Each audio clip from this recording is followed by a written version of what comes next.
Welcome to the Infinite Elevation Hour. I'm your host, Reverend Natalie Jean, and this is Natalie Jean.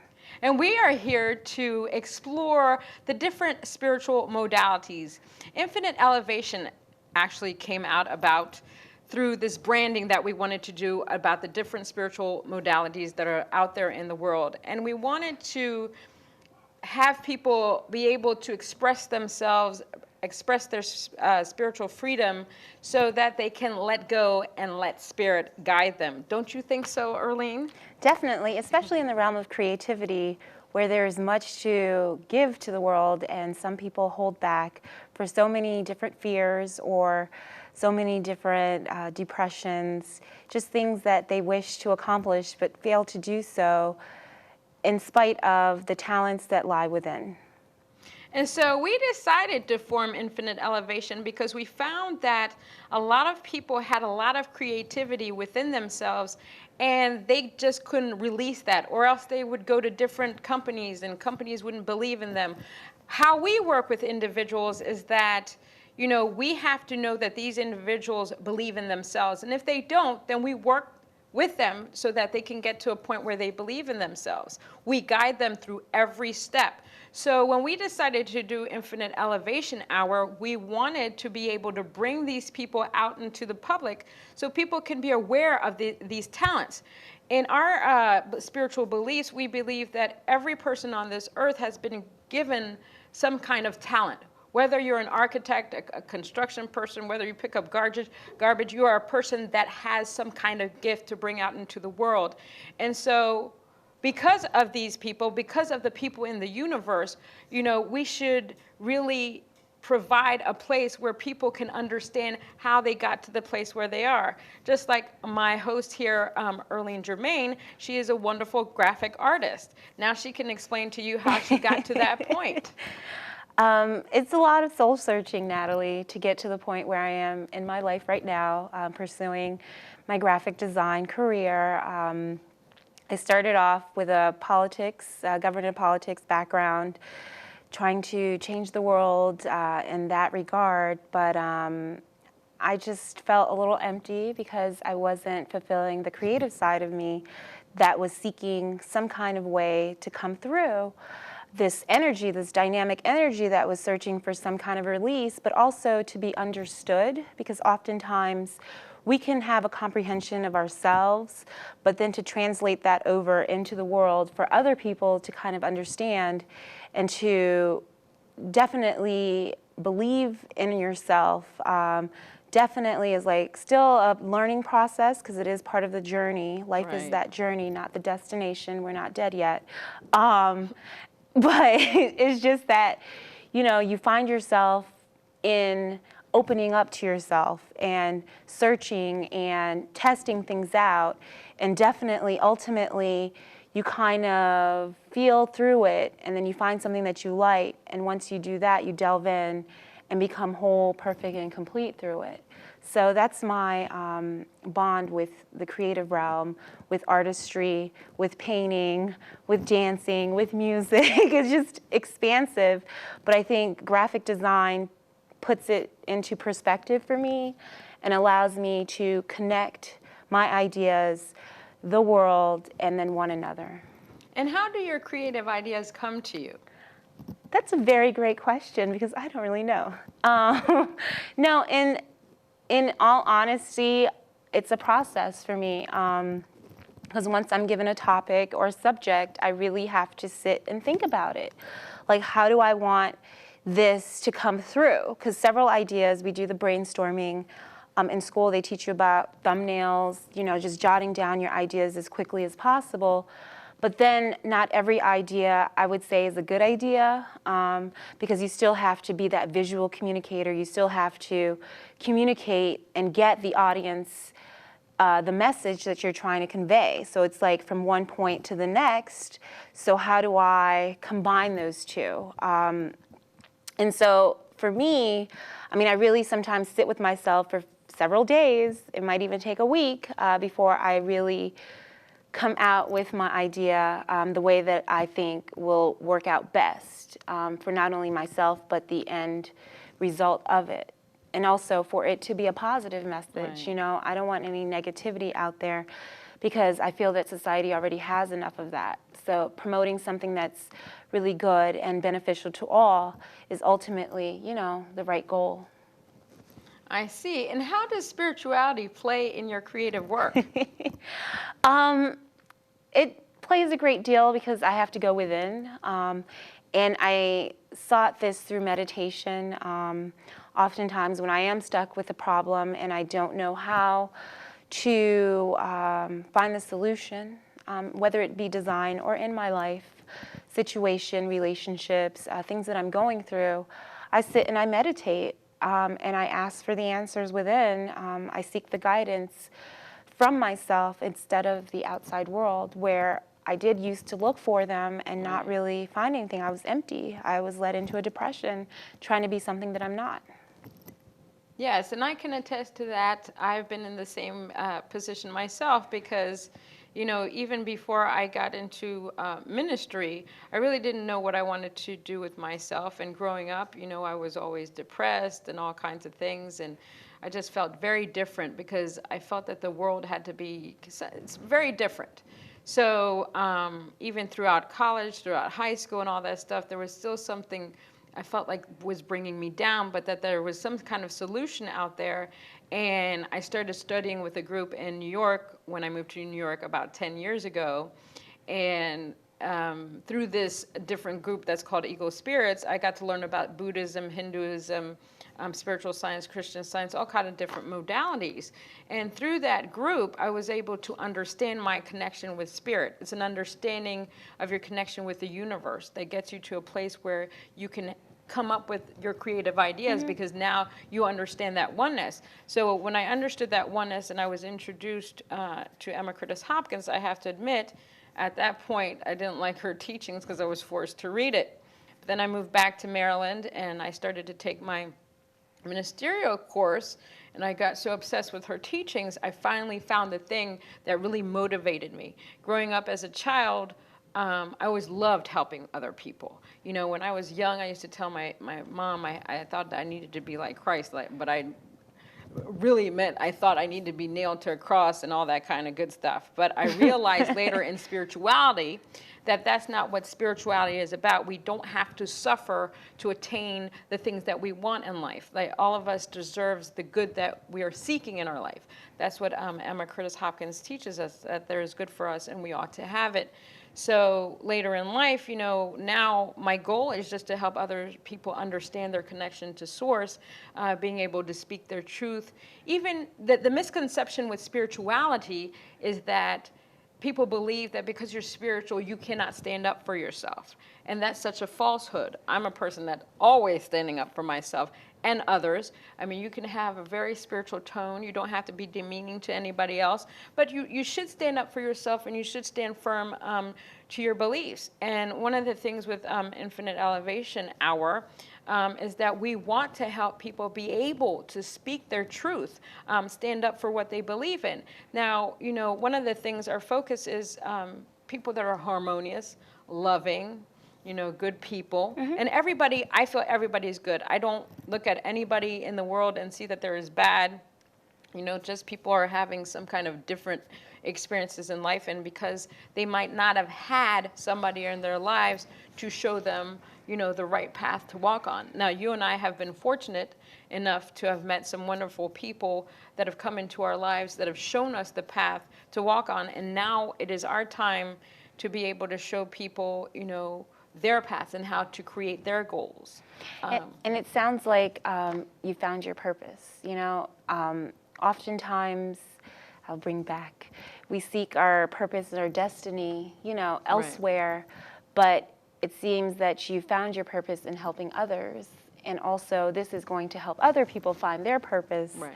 And that's what Infinite Elevation is all about, is fulfilling your purpose, being content, being happy, feeling alive, you know, because sometimes we go through life feeling dead, missing something, wishing and wanting for more, but not knowing exactly how, you know, to get there. I've been through it, And it's funny because somebody said to me, "Oh, you're so busy." And I said, "Yeah, but there was a point where I wasn't." Exactly. And so I definitely appreciate this time in my life where a lot of things are going on, but I'm still able to maintain that peace, maintain that harmony and balance that you were kind of talking about, because I know myself more, and I trust myself more, which is funny because there was a time where I didn't. Right. You right, know? Exactly. So this season, we are looking forward to providing many different experiences for the mind, body, and spirit. You will definitely have to stay tuned, and we are going to go for a short break right now.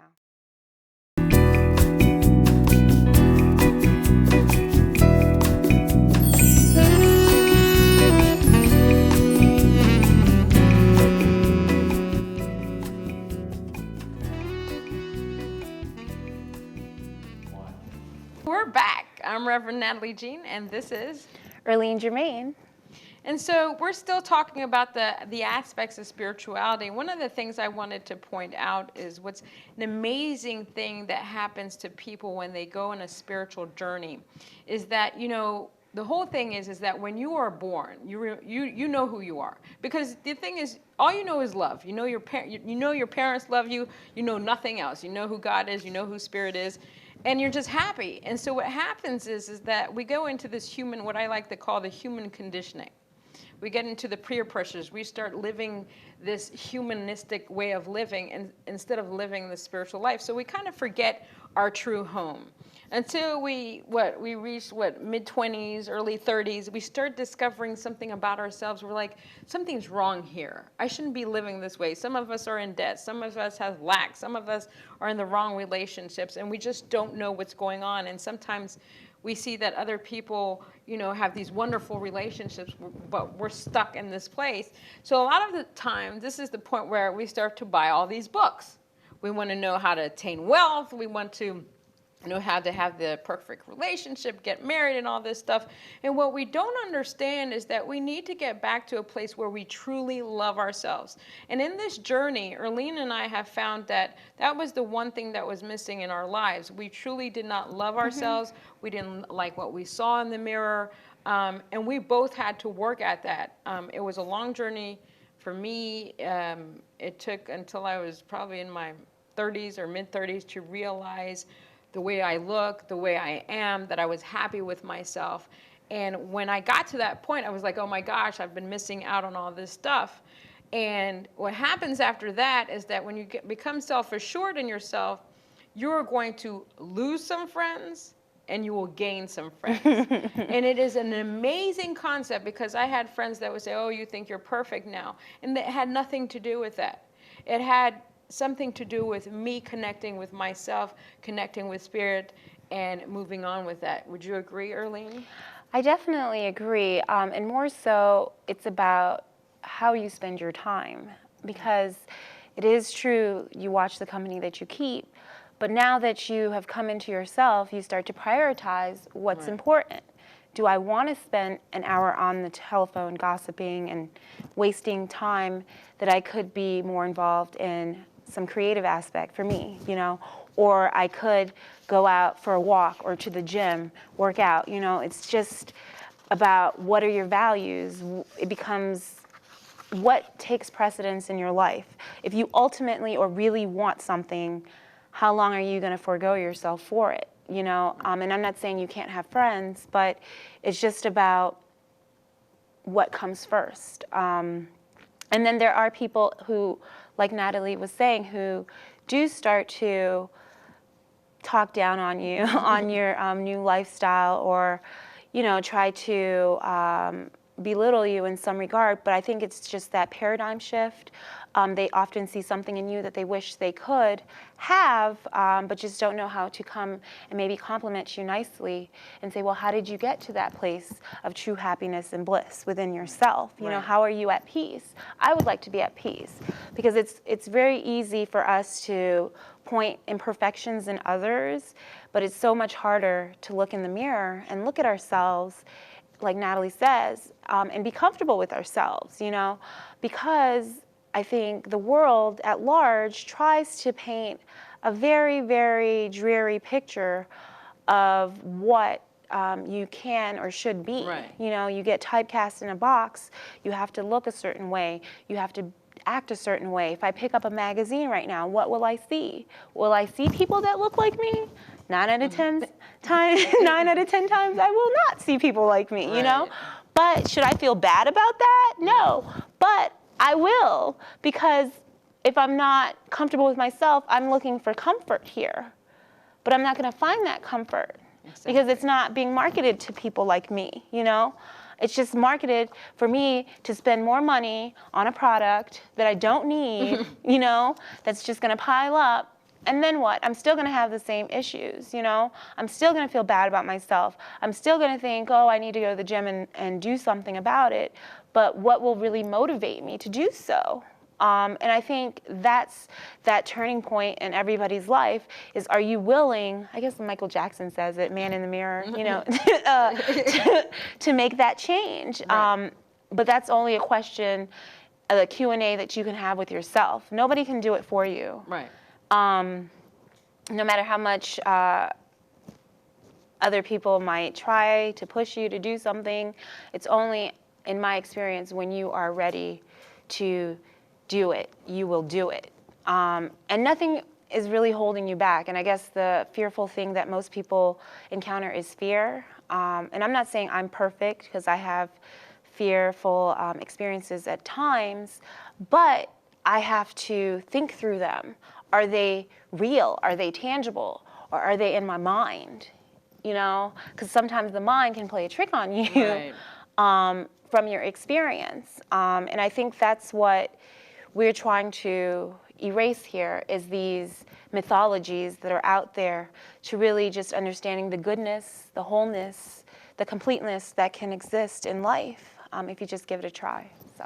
That's exactly right. So Infinite Elevation Hour is going to focus on the mind, body, spirit aspects. And, you know, with mind, you know, we really need to work on our consciousness, because it is our mind that is the most powerful tool besides our heart, which, you know, has love in it. But our mind can create so many distractions in our lives. You know, with Emma Curtis Hopkins, she always talks about the fact that, you know, whatever you're thinking is what you're going to project out in front of you. She always says that, you know, if you see like somebody, a homeless person or somebody that's begging on the street, she says that your consciousness is focused on lack. So you know what? I always try to think about money, supply all the time, because I definitely don't want to have homelessness and lack around me, and I definitely don't want that for other people as well. But you know, it's about getting rid of the negative aspects that we have of other people and about ourselves, because it's also, the truth is whatever we think about ourselves is what we think about other people. So why not love everybody in the universe the way that we love ourselves? And yet again, we need to get people to that place where they can learn how to love themselves, you know, and not be so shameful and not think that it's a conceited thing to do. Because for us, when you love yourself, you're loving spirit. When you're not loving yourself, you're not loving spirit. So we need to get people to that place. So, you know, one of the things we do want to focus on, we're going to have meditation hours here, or 30 minutes of meditation, so people can start to learn how to focus. One of the things that I have learned in this spiritual work is that a lot of people have problems focusing. I know when I first started trying to do meditation, and I don't know if this happened to you, is that my mind would wander. Oh, I start thinking about all kinds of things, some things spiritual, some things not. But they would come in my head. And so one of the techniques that I learned from one of my spiritual teachers is to get a candle and basically look at the flame for about 10 seconds and then close my eyes and try to picture that flame again. And so when I started to do that all the time, then, oh my God, my focus was so on point that I could just sit there in the silence. And one of the things is, what's important in spirituality is that we take time for ourselves. Yes. Even if it's for 5 minutes, I don't care if it's 2 minutes, but you take time to sit in the silence and be one with spirit, with yourself, and just, you know, peace, be still. What do you think, Earlene? I experienced that moment last night, actually. I took a moment for myself. I ran myself a really nice bath. And love Epsom salts. They're really relaxing, and I'm a big fan of lavender. I threw some bubbles in there. Yes, I love bubble baths. I didn't have a rubber ducky though, but I might get one. But pretty much, you know, I just ran myself a nice bath, and I had a me time because I felt that I had been giving so much of myself to others and the outside that I was really kind of losing myself for a moment, and I needed to regroup, focus, as you were talking about. And I actually had a meditation as well. You know, I got really still in my eyes. I mean, I just was so relaxed, you know, and I felt like I was in an elevated state of being for that 30 minutes. And it doesn't take long, and I did that right before I actually went to bed last night. And I woke up this morning feeling really great, rejuvenated. You know, I even went into work, and they were like, wow, you're really happy today. I'm like, yes, I am. But just to show you that actually taking time for yourself, and it doesn't even have to be that way. I even read in a book, take $5 and go to the dollar store. You know, like a kid in a candy store. I mean, you know, you can get 5 little items if it's 50 cents dollar store. You know, but it's just like you're feeding your inner child because we all have one, and when it's not being fed, we can go into tantrums and, you know, off the deep end sometimes with our relationships. But taking time to, I think you said a key word, peace, be still, and to be within the silence is a way of also connecting back to spirit, back to the source, and balancing our thoughts, and also like aligning our chakras and becoming more in tune with your purpose and not losing sight of what you have to do. Exactly. And it's funny because this week I just had a lot going on, but until I completed stuff, I didn't feel good. No, I hear you. So then that meant that like I really had to sit down and focus. And that takes a lot because, hey, it's summertime. Who doesn't want to be outside? You know, who doesn't want to go to the pool? Who doesn't want to go to the beach or, you know, find something fun to do while the sun is shining and it's not cold outside? But then I had to kind of like listen and say, hey, you know, you have work to do and this needs to get done first. Then you can go have fun. So again, that's going back to our priorities. What am I putting over another thing? But once I do all of that, I feel good. I feel like, okay, all right, everything's all well. I can go ahead and do what I have to do. I don't have the nagging voice or feeling telling me I'm not completing something. Exactly. No, I hear you. So one of the other things when we talk about mind, we want to focus on the music aspects. We're going to have several acts here. One of the acts that I know, he's called Whitetold. He plays the electric cello. He is fabulous. He's a very good friend of he's actually the boyfriend of my coworker. He's fabulous, love him. We are also going to have creative arts, different aspects on arts. You want to elaborate on that? Well, I wanted to reveal the different sides of artistry because sometimes when people say that they're an artist, that term gets used and not really explained. And they're just different, so many different realms of creativity. And it doesn't have to just be with painting or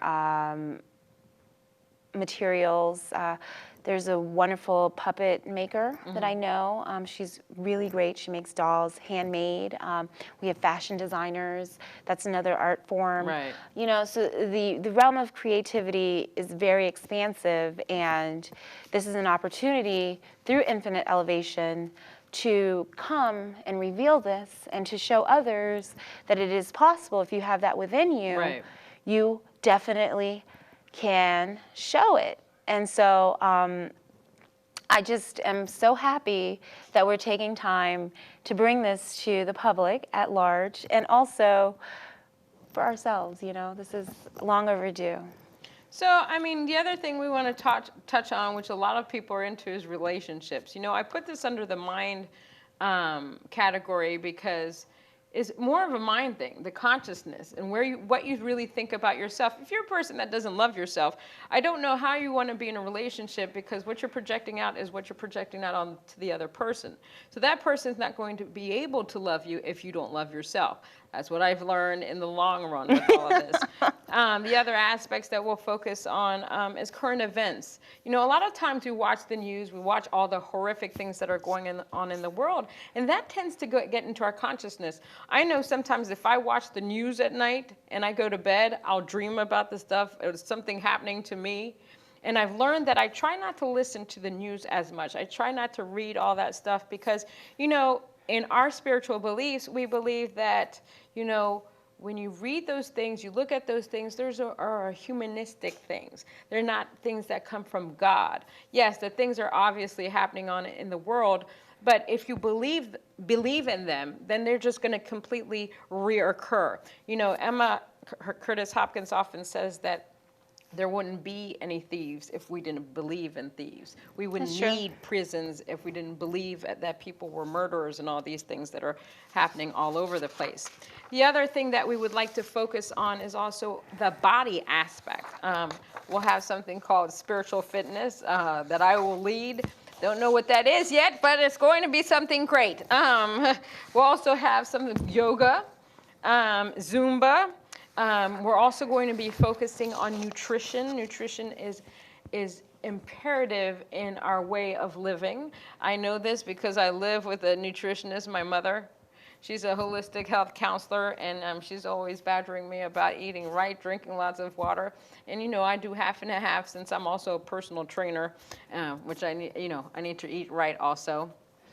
And I just want to add, we have some success stories of people who have lost some amazing weight through dedication, hard work, perseverance, and patience.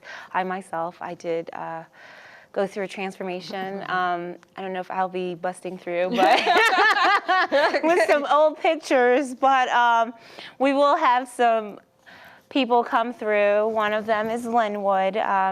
He's a personal friend of mine, but what do you mean personal friend? Elaborate. He's my boyfriend. Oh Lord, I'm getting bashful now. But anyhow, he will come through and maybe give us some tips on how he lost his weight. And definitely looking forward to your mom stopping by, because she also has helped me watch what I eat, not in terms of, you know, not eating certain things, but making wiser decisions about what I eat, if that makes any sense. But yes, and then we also want to focus on the aspects of herbs. Now I'm totally into the environment, and that I believe that the environment around us is a spiritual thing as well. So there's different herbs that people can take to heal different aspects of their body, and so we're going to be talking about that. I'd love to have cooking segments here. We're also going to be focused on spirit, which is one of my favorite topics. We're going to focus on Emma Curtis Hopkins, who teaches us how to speak our truth. We'll have different spiritual events, fashion. We'll talk about different books, films, artists, pets, relationships. We have an infinite elevation fragrance.